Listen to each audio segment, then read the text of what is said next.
بیوی شوہر کے لیے بھلا تعویذ کیوں مانگتی ہے؟ یہ جو عورتیں تعویذ لینے آتی ہیں نا کہ حضرت تعویذ دے، میرا خامد میرے ساتھ ٹھیک نہیں، تو مجھے بڑی حیرانی ہوتی ہے۔ حیرت کی بات ہے کہ یہ جوان العمر بیوی اور اللہ تعالیٰ نے اس کو عقل دی، سمجھ دی، تعلیم دی، شکل دی، سب کچھ دیا، اور یہ تعویذ مانگتی پھرتی ہے۔ یاد رکھنا، عورت اگر نیکوکار سمجھدار ہو تو اس کی ہر ادا مرد کے لیے تعویذ ہوتی ہے۔ اللہ نے مرد کے دل میں عورت کی کشش ہی ایسی رکھ دی ہے، مرد کے دل میں عورت کی مقناطیسیت ہی ایسی رکھ دی ہے کہ عورت کی ہر ادا مرد کے لیے تعویذ ہوتی ہے۔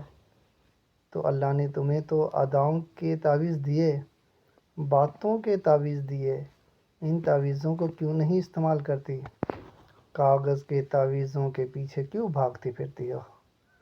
نتیجہ کیا ہوتا ہے کہ تھکا ہوا خامد آتا ہے، آگے سے بیوی بھی تھکی بیٹھی ہوتی ہے، اور تھکا ہوا بندہ تھکی ہوئی بیوی سے کیا فراحت پائے گا؟ تو فریش تر و تازہ ہوا کریں جب خامد آئے، اور اس کے سامنے محبت پیار کی باتیں کیا کریں، کھلے چہرے سے استقبال کیا کریں، اور ایسے انداز اپنایا کریں کہ خامد خوش ہو جائے۔